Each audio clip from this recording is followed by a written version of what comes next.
না 5 আগস্টের পর আশার আলো নিয়েই বসেছিলাম এবং চাচ্ছিলাম যে হয়তো এই ব্যাপারটা 5 আগস্টের পরে 1-2 মাসের মধ্যেই এই ব্যাপারটা নিয়ে কাজ করবে। তারপরও গড়িমসি করা হয়েছে এবং আমরা আশা করি এখন পর্যন্ত সব কিছু ঠিক আছে এবং আমাদের ন্যায় বিচার পাওয়ার ক্ষেত্রে আমার মনে হয় না যে আগে যে বাধা ছিল এখন আর কোনো বাধা আছে। তো আমি আশাবাদী যে আজকে আমরা ন্যায় বিচার পাবো এবং আমরা ন্যায় বিচারের জন্য দাঁড়িয়েছি। বাবাকে নিয়ে হয়তো আজকে আমরা বাসায় যেতে পারবো। 16 বছর ধরে জেলখানায় আছে, আমরা এদের মুক্তি চাই। আমরা আজকে পক্ষপাতী যে আমরা ন্যায় বিচার পাবো। এখানে আমরা যে আশা নিয়ে আসি আল্লাহর কাছে করি আমরা যেন আজকের ওই আশাটা আমরা পূরণ করে বাসায় ফিরতে পারি। বিটিআরে চাকরি করত, সে ওই মামলায় তারা মিথ্যাভাবে ফাঁসানো হয়েছে। সে হত্যা মামলা খালাস পাইছে এবং ওই বিস্ফোরক নামক এক মিথ্যা মামলা দিয়া তারা আটকায় রাখা হয়েছে। ওই মামলার কোনো ভিত্তি নাই। আর আমরা আজকে সবাই একত্র হয়ে দাঁড়িয়েছি যাতে ওই মামলার আমরা ন্যায় বিচার পাই। উনি গল্ফ খেলা শিখাইতো সেনাবাহিনীর যেগুলো অফিসার ছিল তাদেরকে।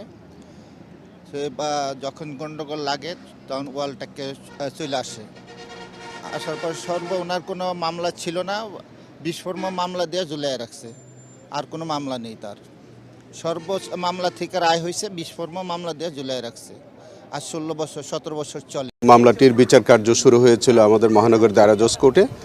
সেখানে আসলে ইনফ্যাক্ট কোনো শুনানি তারা করেন নাই।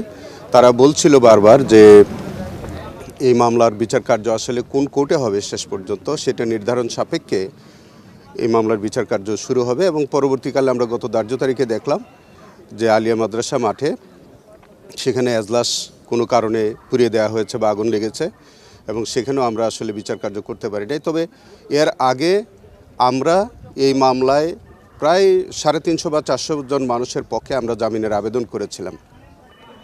আপনারা জেনে থাকবেন যে এই মামলায় হত্যা মামলাটি যখন হয়, হত্যা মামলায় প্রায় 300-র অধিক মানুষ তখনই খালাস পেয়েছিল। 265 জনের মতো তারা 10 বছরের সাজা হয়েছিল। তো সেই পরবর্তীতে আমরা যখন এগুলো আপিল করি, আপিলেও যারা খালাসপ্রাপ্ত হয়েছিলেন তাদের খালাসটা বহাল ছিল এবং যারা 10 বছর তাদের সাজাও বাড়ানো হয়নি, তাদের 10 বছরই ছিল। ইতিমধ্যে আপনারা 2010 সাল থেকে আপনারা জানেন যে 2010 সাল থেকে এই পর্যন্ত যাদের 10 বছরের সাজা, ইতিমধ্যে তাদের সাজাটা কিন্তু মওকুফ হয়ে গেছে, মানে সার্ভড আউট হয়ে গেছে। তো ফলে আমাদের একটা হিসাব মতে প্রায় 500-র মতো মানুষ বা 500-র বেশি কিছু মানুষ তারা ইতিমধ্যে তাদের এখন আর কোনো সাজা নাই, খালাসপ্রাপ্ত অথবা যাদের 10 বছর হয়েছিল এই সব মিলিয়ে টেলিয়ে প্রায় 500-র অধিক মানুষের কোনো সাজা নাই। কিন্তু এই মানুষগুলোকে এই আজকে যে বিস্ফোরক মামলাটি আছে, আজকে যেটির ধার্য তারিখ, এই মামলাটির অজুহাতে বা কলা কৌশল করে তাদেরকে হাজতে আটক রাখা হয়েছে। আমরা অনেকবার তাদের পক্ষে জামিনের আবেদন করেছি কিন্তু আমরা আসলে কোনো সুফল পাইনি। ইতিমধ্যে 5 আগস্টের পরে যে প্রথম তারিখ হলো, সেখানে আমরা পরিবর্তিত পরিস্থিতিতে আমরা মাননীয় আদালতের কাছে বললাম যে আগে আইনের শাসন ছিল না বা বিচার বিভাগের স্বাধীনতা ছিল না, এখন আইনের শাসন বা বিচার বিভাগের স্বাধীনতা আছে বলে আমরা বিশ্বাস করি। এবং এরকম একটি পরিস্থিতিতে আমরা মনে করি যারা নির্দোষ মানুষ প্রায় 16 বছর যাবত যারা জেলে আছে, এই মানুষগুলো যারা অন্ততপক্ষে তারা যাতে জামিনে মুক্তি পায়।